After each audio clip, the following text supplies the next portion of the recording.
మహాశివరాత్రిని పురస్కరించుకుని శ్రీకాళహస్తిలో జరగనున్న బ్రహ్మోత్సవాల ఏర్పాట్లపై వివిధ శాఖల అధికారులతో మంత్రులు ఆనం రామనారాయణ రెడ్డి, అనగాని సత్యప్రసాద్ సమీక్ష నిర్వహించారు. శ్రీకాళహస్తి మహాశివరాత్రి బ్రహ్మోత్సవాలను అత్యంత వైభవంగా నిర్వహించేందుకు ప్రభుత్వం చర్యలు తీసుకుంటుందని జిల్లా ఇన్ఛార్జ్ మంత్రి అనగాని సత్యప్రసాద్ తెలిపారు. చంద్రబాబు 3 మంత్రులను ఈ బ్రహ్మోత్సవాలకు నియమించడం జరిగిందని ఆనం రామనారాయణ రెడ్డి తెలిపారు. ఉత్సవాల సమయంలో తామంతా ఇక్కడే ఉండి ఏర్పాట్లు చూస్తామన్నారు.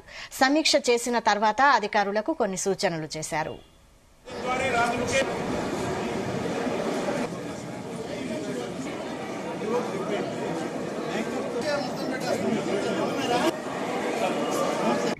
శ్రీకాళహస్తి పట్టణంలో ఈరోజు దేవాదాయ శాఖతోటి రెవెన్యూ ఇతర పోలీస్ శాఖల అధికారులు అందరితో కలిపి రాబోయేటువంటి మహాశివరాత్రి పర్వదినాన్ని వైభవోపేతంగా ఈ కాళహస్తీశ్వర స్వామి ఆలయంలో చేయడానికి రాష్ట్ర ప్రభుత్వం సంకల్పించింది.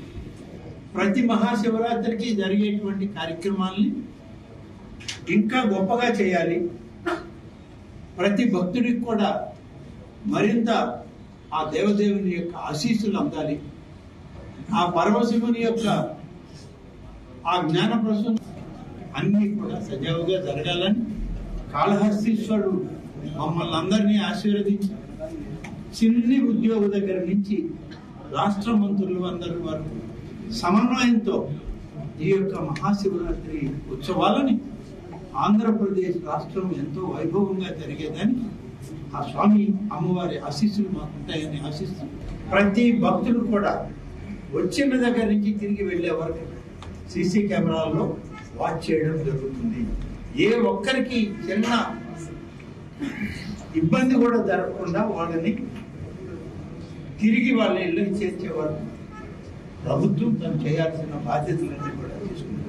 అంటే 13 రోజులు దాదాపుగా ఒక 10 లక్షల మంది వస్తారు కాబట్టి ఈసారి ఎక్కువ ఎక్స్పెక్ట్ చేస్తా ఉన్నాం. కాబట్టి 13 రోజులు కూడా పూర్తిగా యంత్రాంగం అంతా ఇక్కడే ఉండి పరీక్షిస్తూ ఉంటాం. మరి ముఖ్యంగా తిరుపతి మున్సిపల్ కమిషనర్ గారిని కూడా ఇక్కడ ప్రత్యేక అధికారిగా కూడా ఇవ్వాలని చెప్పేసి కూడా మా కలెక్టర్ గారు డిసైడ్ చేశారు. అలాగా కమిషనర్ గారు కూడా అందులో అన్ని ఆఫీసర్స్ మీద ఆవిడ పర్యవేక్షణ కూడా ఇక్కడే ఉండి ఆ 13